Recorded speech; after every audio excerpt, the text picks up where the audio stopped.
Yo, what is up, guys? I'm here, BP here, back at it again with another episode review. Today, I'm more than excited to review. It's actually, and I feel like it's an honor to review this episode because how intense and good and sentimental this episode is. But I'm not gonna say anything else. With that said, let's jump right into the episode. Okay, so the episode starts here. We get the continuation of last week's episode, which last week's episode we saw that Hyperion Burn and Helios Volcano actually got the chance to burst Spriggan and ring out Lucius. So with that, the twins already have a point in their roster, so they all they need is one more point to take home the gold. And yeah, Lane's still shocked of what Shu told him last week.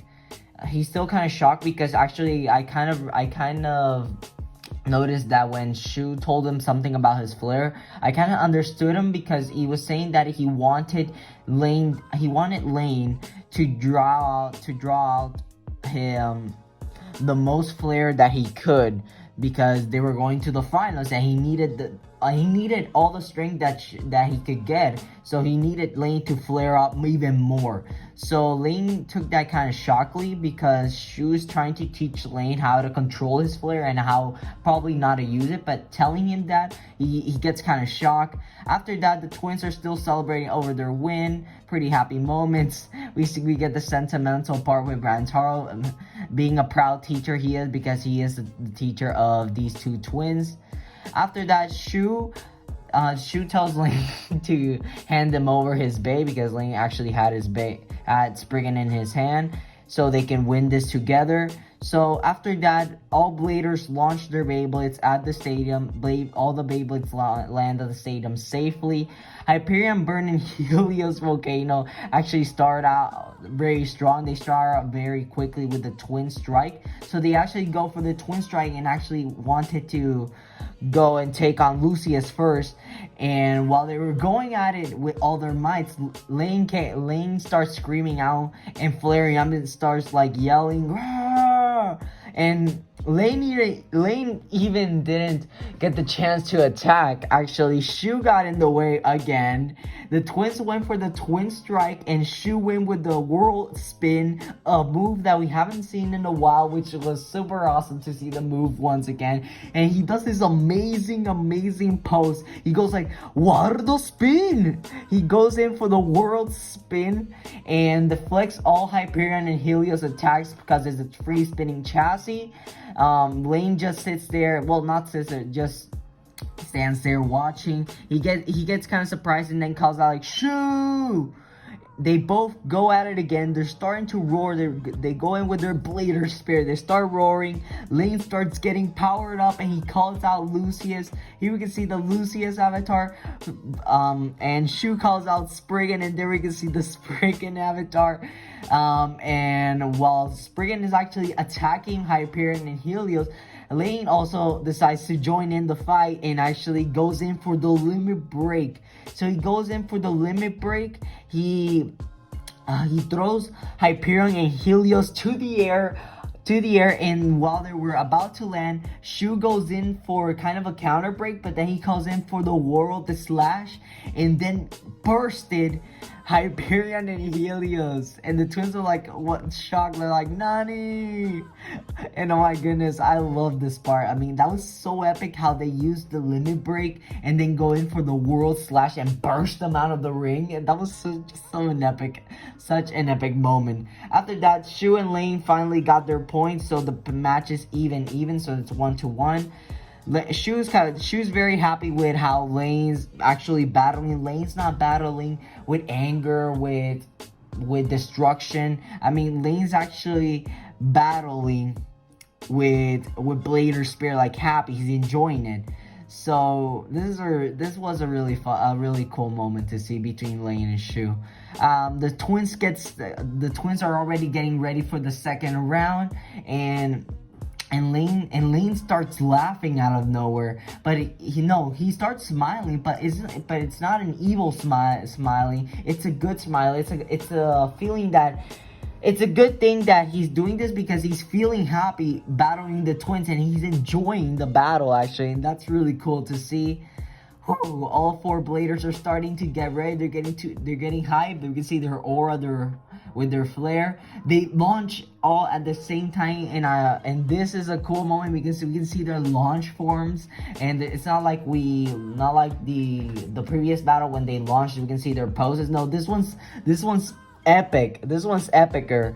This one's so cool. They lock in eyes and all Beyblades land at the stadium safely. Hyperion Burn goes in and goes in for the attack with Lucius DN, and World Spring goes and takes on Helios Volcano. Shu does his another amazing pose, and he calls out Wardo Spin. He calls in the World Spin with this amazing pose and deflects Hyperion's attacks. And oh my goodness. And then Hikaru comes in like literally like a meteor. He looks like he's coming out like a meteor and wants to crash into Spriggan. No, I believe he wants to crash into Lane's Lucius. Lane starts smiling and Lane goes in for the limit break. And he actually activates the limit breaks and sends out Hikaru flying through the sky. And Hyuga literally jumps and goes in like a meteor and catches Hikaru in his hand. And while I was watching this, I kind of noticed that they were acting like the base. So this is kind of demonstrating why the bladers get so tired when they Beyblade, because some of us don't practically understand why they come out of a battle sweaty and tired from launching a Beyblade, and that's kind of confusing. And this is kind of explaining why they do, because while they launch their Beyblades, they're actually battling like if they were the Beyblades. So that's kind of telling us why all the bladers come out sweaty and tired and injure themselves. It's because they act like the Beyblades. So that kind of makes sense in some way. So yeah, then Hikaru calls out Helios, and while they're in the air, Helios starts activating its limit break system, so it goes for the bound attack. It literally pushes off Hyuga, like it throws Hikaru literally throws Hyuga like a meteor to the ground, and that's kind of simulating what Hyperion and Helios are doing there. Helios is actually bouncing off out of Hyperion, so Hyperion can crash into Lucius and Spriggan. So Hyuga literally comes out like a meteor. Shu and Lane at the same time call out their moves. Shu's like, what are the speed? And Lane's like, limit break. They all clash in and clash. If you can see all of them giving it their all, we can totally tell that the graphic, the CUI, it looks amazing. We can see that I love this pose. I mean, you can see Lane and Shu fighting together at once, and it looks just so cool. Lane starts screaming like, "Ah, Lucius!" And sadly, the twins actually get the chance to knock out Spriggan out of the ring, and I don't know, this is actually a really cool screenshot I took. Like, Spriggan flies off Shu's head, and Shu's like happy because Shu actually wants Lane to take the battle by himself. And yeah, all there is in the ring is Lucius, Hyperion, and Helios. The twins happily go in for all they have. They keep on clashing and clashing. Ball and Rantaro are still fighting for the twins. They're like, go, you can do that. And we get to see this awesome pose with Hikaru and Hyuga. This is amazing pose. And we also get a pose from Lane. Like, this is a pose that all of them are doing because they're demonstrating how much fun they're having. And that's what Beyblade's all about. Beyblade's all about having fun and making friends. That's what Beyblade's literally all about.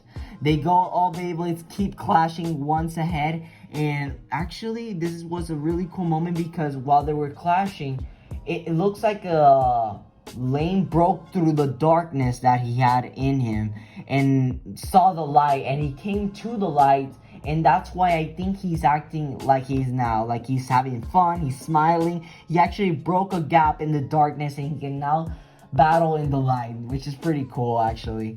And yeah, they all keep going all ahead. Hyuga and Hikaru still flaring up and giving it their all, and they go and fly off the sky saying Kenkai Topos. And this is the final moment. They keep clashing and clashing and clashing and clashing, and sadly, well, no, not sadly and happily, Hyperion and Helios win with a burst finish.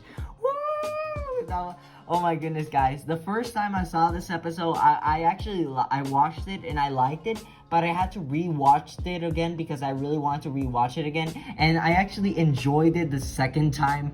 The second time it was even epic. It was even more epic. So, woo! Our protagonists, Hyuga and Hikaru, finally take on and win against Lane. Woo! So after the battle wins, they declare the winners and all that.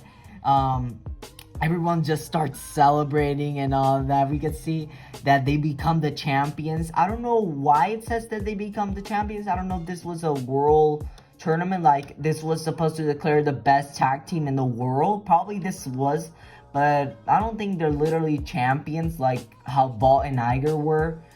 But I don't know, it's still so cool to see. They're champions, their friends start crying and celebrating. We can see Chuck in the middle with his watery eyes. Just precious moments to always remember. We can see Vault, Rentaro, and Cisco proudly smiling, and they're happy that the twins won. And we can see Wakia also happy because the twins won. Such memorable moments and cool epic moments. I cannot describe how epic and how awesome this episode was. Literally, I think this was my favorite episode out of Sparking. I thought that episode 48 was, but no, this takes the cake. This one's much better than episode 48. So Lane walks away from the stadium, and while Lane's outside, the twins run into Lane happily like, Lane! They start walking through and they start smiling at him and they will actually invite him to hang out with them at the Bombers, and Lane happily accepts and agrees to go with them and celebrate, which is really cool. We get this other moment with Vault and Shu. They're like, I don't know, Vault and Shu in this moment are like, we did it. So Shu, we finally did it. We finally trained the next generation of Beyblade. But this is not true because literally they're both coming in next season. So it's not the end of Vault and Shu's story. So yeah. So after that moment, Shu literally just throws his jacket out of into the air, because we all know that since Shu's been wearing that jacket, the jacket kind of throws things off, because if it weren't for the jacket, I never would even tell if Shu were evil or not. We obviously know that he's not evil, but at first I thought he was evil because of his jacket, his hair, and all that. And yeah, but he throws the jacket away, and this is literally where the episode ends. The episode ends here. The twins jumping into the air, jumping into the middle of the sun happily, and we can actually see Lane walking through them. So now the antagonist that we actually thought that was the baddest actually turns out to be an actual real sweet guy, a sweet guy that actually loves and enjoys Beyblade. Whew. But with that said, guys, that is it going to be for today's episode review. If you guys liked the video, make sure you guys subscribe, comment down below, and tell me what you guys think of this episode. It's my favorite episode out of Sparking. 10 out of 10. I loved it. I loved how they handled the episode, actually. Yeah, but with that said, I am really excited for Beyblade Burst Dynamite. Can't wait what this new anime of Beyblade brings us, and also can't wait to get the products. Can't wait to get Cyclone Ragnarok, and the launchers and the Dynamite Beyblade. Can't wait to get those and watch the anime. But with that said, guys, thank you all so much for watching. God bless you guys. God loves you guys, and so do I. Thank you all so much for watching this episode review. I'll see you guys on the next one.